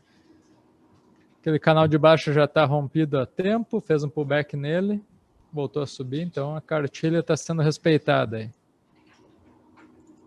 Acho que o ponto principal aqui no Brasil está ligado ao veto do presidente Bolsonaro na questão do orçamento, né, das emendas, que, pelo que eu entendi nesse jantar que aconteceu essa semana com empresários em São Paulo, ele já deixou claro que ele vai seguir o que o Guedes mandar ele fazer, né?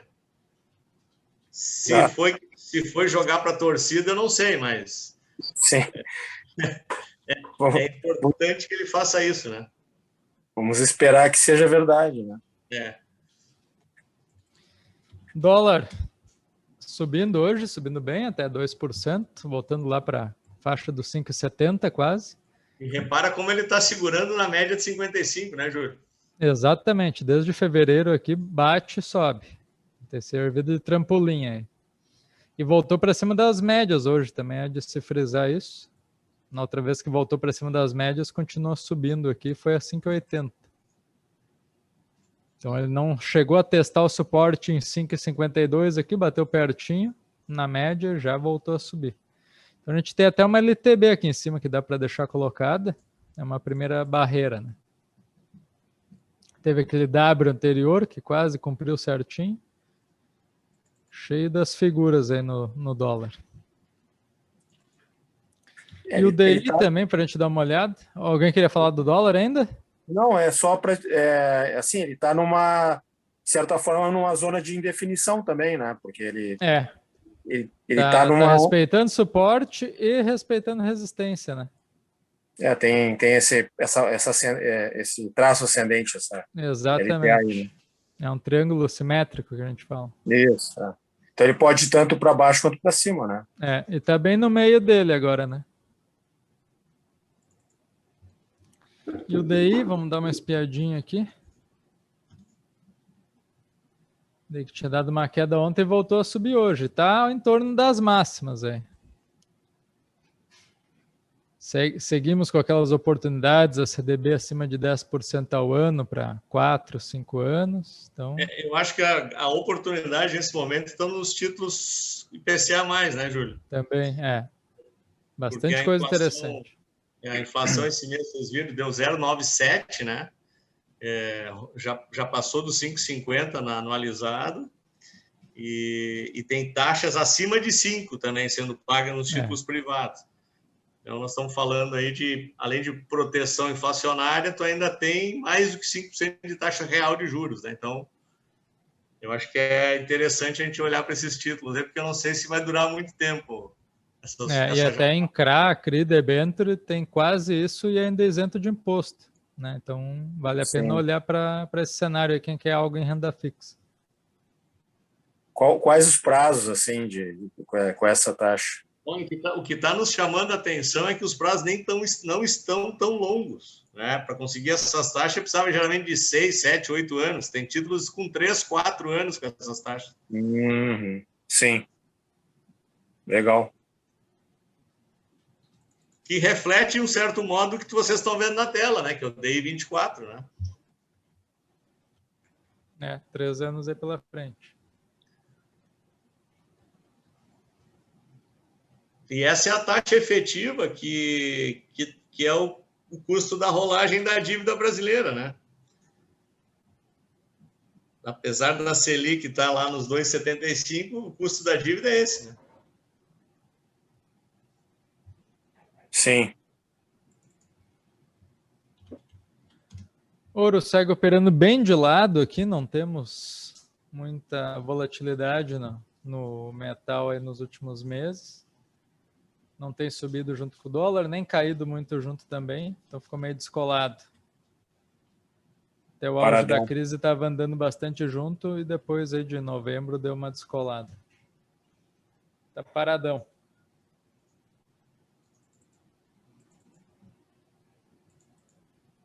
Certo. Sobre a palestra do Daniel, pessoal, quem tiver alguma dúvida depois, até o Diogo colocou aqui o WhatsApp direto da mesa de renda variável que a gente montou aqui no escritório. Então, quem tiver alguma dúvida, contata ele diretamente pelo WhatsApp naquele número, né? Ou se precisar ligar também, funciona também. E para vocês começarem a falar com ele, essas operações de renda variável, ele que vai tocar aqui na parte de montagem de estruturas, né? Quero montar uma Ruby. Aqui, Richard. Hein? Oi. O que é? Estamos ficando chique aqui. Pois é, tá bacana. Eu acho que seria legal fazer a segunda parte mesmo, né? Para, de repente, ele explicar com mais detalhes as operações, né? Abrir a tela, né? Isso.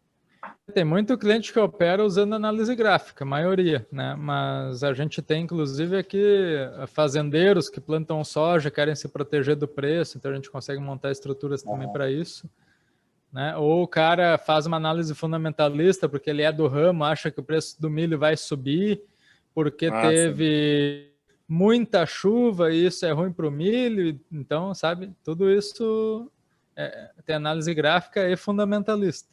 Um pouco diferente do que a gente faz nas ações, na parte de fundamento, nesse caso, mas na parte gráfica, os mesmos critérios valem aí de análise, né?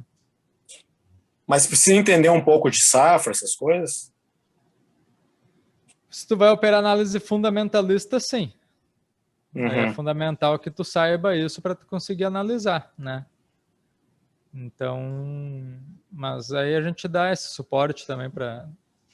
Tu tem que ter a ideia do que tu quer fazer, né? Eu quero tentar ganhar no milho. Aí a gente vê, o milho, ele operação quando tu usa médias móveis no milho, ele é muito eficiente, né? Pode ser talvez algo para fazer, né? Então tudo a gente consegue ajudar vocês aí, né? Eu deixei uma pergunta ali no chat, eu acho que eles estão vendo. Por que a corretagem é tão alta nesse tipo de operação? Quando a gente opera mercado futuro... Né? Oi? Explica, Alô? André. Na verdade, ela não é tão alta, né? Como tu mexe com valores muito grandes, de for transformar em dinheiro, né? Sim. Ela é praticamente irrelevante, né? A gente fez uma operação. A gente fez uma operação de quase 1 milhão esses dias para um cliente e deu R$700 de corretagem. Ah, sim. O milho aqui que está na tela, ó, R$100 o contrato, né? Que é 400 sacos de milho e tal. Cada R$1 que varia, tu ganha R$400 com um contrato, né? O custo da operação gira em torno de R$60. Então, o custo ele acaba sendo baixo considerando isso, né? É capaz de tu pagar mais de emolumento, taxa de liquidação do que a corretagem. Sim, sim. E tem opções, e tem opções dessas commodities, é isso? Sim. É como se fosse, que nem no caso do milho, 0,15%. Né? Então, isso às vezes, de um negócio para o outro, já acontece, isso já tiraria o custo e já teria lucro, né? Sim. Então, a gente está falando de volumes muito grandes. Cada um centavinho que varia, ele interfere bastante no valor que tu está ganhando ou perdendo. Então, por isso, até quem vai operar isso tem que ter uma atenção redobrada. Tá, e essas operações estruturadas que vocês se referiram com a mesa e tal, são em opções essas operações ou são... Que nem aquelas rubis que a gente mostrou semanas atrás, né? Booster, rubi, a gente usa o papel e usa opções de compra e de venda sobre aquele papel também. Ah, tá. Né? Então está envolvido o ativo especificamente e opções do ativo. A gente usa as duas coisas para dar aquela combinação. Se a ação não cair até tanto, tu ganha tanto. Então a gente consegue montar a figurinha. Né? Entendi. Ah, legal. É uma novidade para mim. Assim, isso aí. O Diogo aqui, que está na mesa, ele vai adicionar vocês na lista do WhatsApp também. Então é importante que vocês armazenem o número dele para vocês receberem a comunicação. Então, sempre que a gente achar alguma oportunidade em operação estruturada, a gente vai enviar para vocês por WhatsApp, tá? E aí quem tiver interesse vai responder e aí o Diogo 1 a 1 vai tratar a operação específica do cliente. Mas ele vai disparar uma vez para todos os interessados e para você receber, então, essa lista de transmissão do WhatsApp, você tem que estar com o contato dele salvo lá. Certo. Isso é bem importante. E a exemplo do que acontece com as rubis, Buster, que a gente explicou naquela outra aula, a mesa de commodities nos manda todos os dias uma sugestão de operação. Claro. Né? E essas, se a gente acha que faz sentido, a gente pode repassar para esse grupo aí de transmissão para vocês, ao menos, conhecerem a operação, né? Claro, entendi. Isso aí. E é ele que vai ficar, então, como é o nome dele mesmo? É o Diogo. Ele que vai ficar responsável por isso, é isso? Sim. Inclusive, ele já está em treinamento agora e a início de maio ele fica dentro da incubadora lá na XP. Entendi. Que é um treinamento bem profundo nessa área, que é justamente para nós ter uma pessoa bem qualificada para poder assessorar vocês nisso também. Legal, bacana.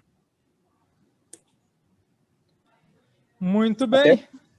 Até brinquei ali se tinha vaga para médico também lá na XP, porque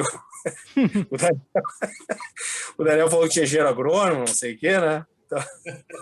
Olha, tem de tudo. Eles têm até uma aplicação em ações da área de medicina. Não duvido que não teve um cara embretado lá.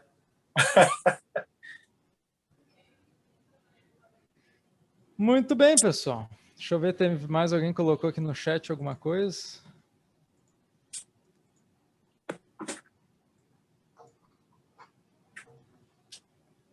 O Paulo perguntou sobre FBFG, que é a nova Centauro, né, Paulo? Então, essa aqui antes era CNTO3. Agora virou SBFG3, não sei se todos vocês estavam por dentro. Ah, isso é a Centauro? É do grupo controlador da Centauro. Eles botaram sobre esse código agora. É o nome do dono da empresa, essa sigla aí. Ficou ruim até, vou te dizer. Sebastião Filho, alguma coisa. A Centauro, também achei bem ruim. O CNT. E não mudou nada, só mudou o código, viu? Só para ele bater o orgulho dele lá. Tá, mas graficamente LTB ainda nela, Paulo, nada a ser feito de compra, tá? Se romper os 28 aí pode dar boa coisa.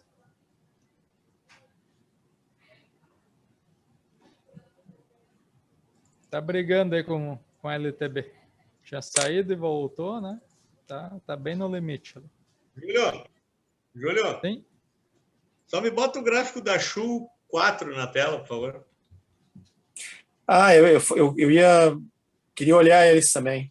Fazia tempo que eu não olhava. Deu uma disparada, né? Deu uma disparada incrível. E ela tava represada ali embaixo, né? Lembra? Não saía daquele... É a famosa latinha chacoalhada, né? Vai represando, daqui a pouco quando vai embora. Essa Shu aí, vou te contar, cara. Olha. A gente já sabia por fundamento, né, Charles? Pois é. Tá vimos falando mesmo, hein? Outra bonita é a Braskem, que o Paulo perguntou também. Segue subindo. Você pode... Braskem realmente está nesse canal e está insistente nesse canal. Eu sei que o Momberger tem o pé atrás com o Braskem, tem motivos, né? Mas já faz algumas semanas que ela... Quem tem pé atrás é o Jorge. E eu só vou pedir mais uma aqui antes de encerrar. Eu sei que vocês estão aí já faz um bom tempo. Aliás, parabéns aí pelo trabalho, foi bem apresentado. Eu achei só complicado, mas talvez seja porque a gente está vendo aí, pelo menos eu estou vendo pela primeira vez, achei bem complexo operar isso daí. É normal que seja, até por isso a gente vai disponibilizar aquela eu acho que o legal é mão na massa, né? De repente pegar um pessoal da área da mesa lá e abrir umas operações para ver como é que faz, né? Então, mas eu queria que vocês comentassem um pouquinho, se fosse possível, sobre Meli 34 lá da... É Mercado Livre, né? Esse aqui acho que foi eu que te comentei esses dias aí. Foi. Eu li lá o material, achei bem legal o material. Aquele da Encore, né? Eu mandei para vocês lendo direto, preguei o material da Encore, eles até sustentando a tese que aqui está o dinheirão para eles, é uma das apostas grandes dos fundos de ações aí da Encore, que é a gestora do João Braga, que trabalhava na XP. E a Meli 34, eu estou confiante também que ela vai andar para cima. O Mercado Livre sempre gostei, agora eles têm também o Mercado Pago decolando na área bancária, né? Essa parte de fintech bancária. Eles têm cartão de crédito, tem tudo. Então,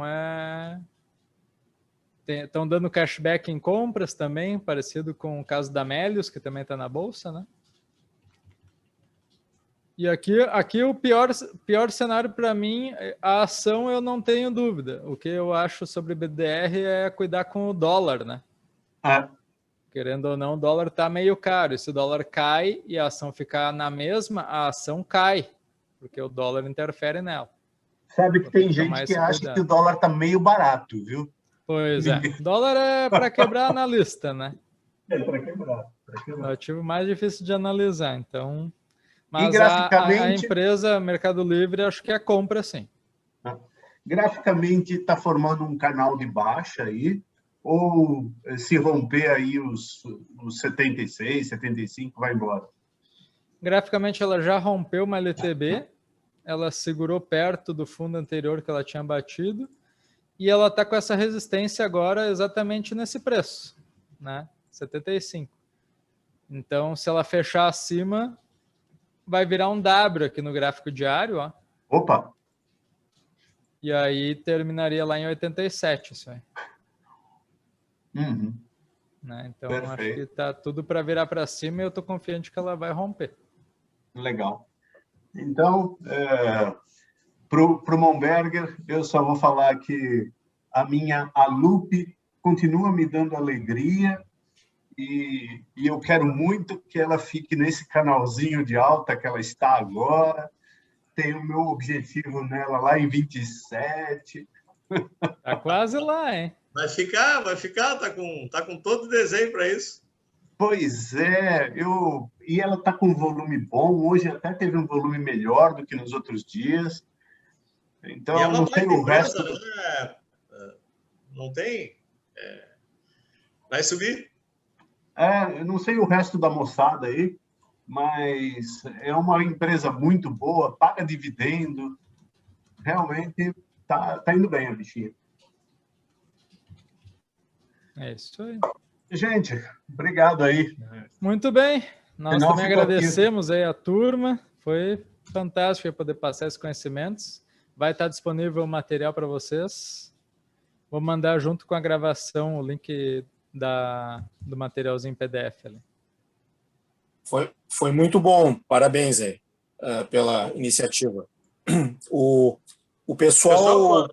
Isso aí, essa iniciativa aí foi algumas pessoas pediram o tema, tá? Quando vocês quiserem algum tema diferente, nos avise que a gente vai. Se nós não souber falar, a gente vai atrás de quem sabe, né?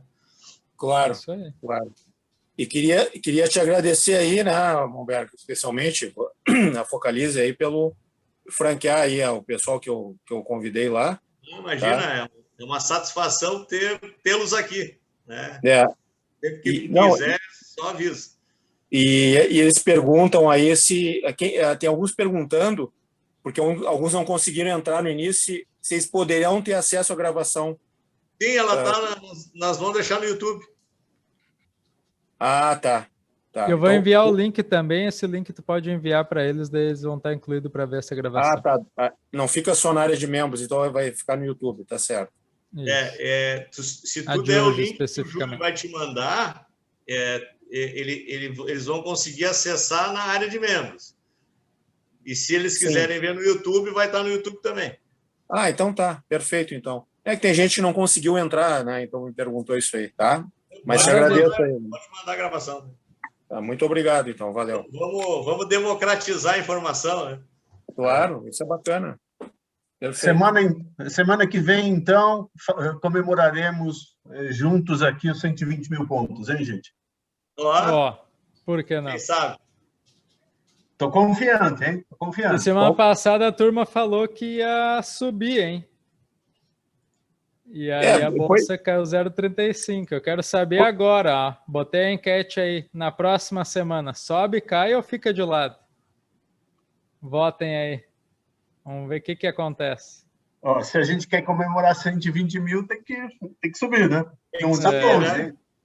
É subir 2%, basicamente. Eu acho que começa meio que de lado, até corrigindo, viu? E depois sobe. O Charles é detalhista, ele dá trajetória. Não, é que esse candle de hoje ele tá meio que sugerindo uma correção aí.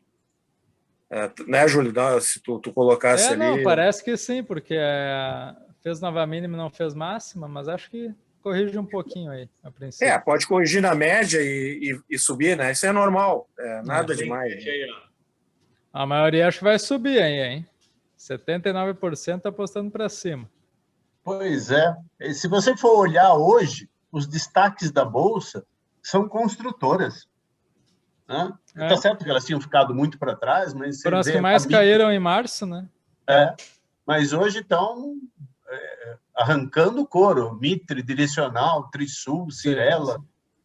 Tinha que chegar a hora delas, né? Até que enfim. Uma hora tinha que ser a hora delas. Isso é um pouco de alguma expectativa em relação, principalmente, à velocidade da vacinação, né? E que eles chamam de cíclicos domésticos, né? Que além do varejo, as construtoras entram nisso. E como estão atrasadas em relação ao restante, principalmente que é das commodities, né? Talvez seja uma bola da vez agora, né? E eu quero destacar também o setor de educação, hein? Que começou uma retomada. A educação eu ainda estou um pouco mais... Já deu uma olhada? Já deu uma olhada nos gráficos? Dá uma olhada depois. Sim. Não, eles estão interessantes também, mas eles perderam muito dinheiro nessa pandemia, né? Claro. Não, talvez não seja um momento melhor, mas eu acho que já estão antecipando, viu? Sim. Educação. Muito bem, Max. Eu tenho meu pé atrás com a educação, pode ser totalmente infundado, mas o pessoal que paga pela educação, especialmente essa educação via internet, está apertado, e o auxílio emergencial foi bem pouquinho, então, sei lá, posso estar totalmente enganado, porque a gente não sabe a dinâmica direito dentro das empresas, né? Fica aí uma dica, Humberto. Se alguém lá da XP ou se algum convidado teu quiser falar sobre o setor de educação, eu conheço muito pouco disso, muito pouco. Por isso que eu sempre fiquei com medo de entrar. Sim. Vamos tentar encontrar alguém. Talvez, de repente, alguém lá da Eleven, né, Júlio? Também. Pois é. Eles, com certeza, eles sempre escrevem sobre. Talvez fosse especialmente que a gente está nesse trigger aí de como eu diria, dos domésticos que você falou aí, como que é? Dos cíclicos domésticos. Cíclicos domésticos. A gente está olhando, e de repente a gente está perdendo uma oportunidade boa de entrada. E essa semana a gente renovou o contrato anual com eles agora, então, nem Júlio, podemos chamar, né? Estamos no direito. Estamos no direito. Você tem que contar que é uma propaganda boa para eles também, estar aí com você. Claro. Não, eles estão super disponíveis. Estou brincando, não é porque a gente renovou, eles viriam igual. Legal. Depois vocês têm que apresentar todo o time aí, bate uma foto do time aí, eu ponho todo mundo aí para... Boa. Parece que vocês estão com gente de casa nova, essa sala vazia aí atrás do Júlio. Já põe todo mundo aí, Júlio. Vou botar aqui, tirar uma foto. Isso aí, legal. Parabéns para vocês aí, viu? Vocês merecem. Valeu. Meu gente, abração. Bom final de semana. Bom final de semana. Bom fim de semana. Tudo de bom aí para vocês. Tchau.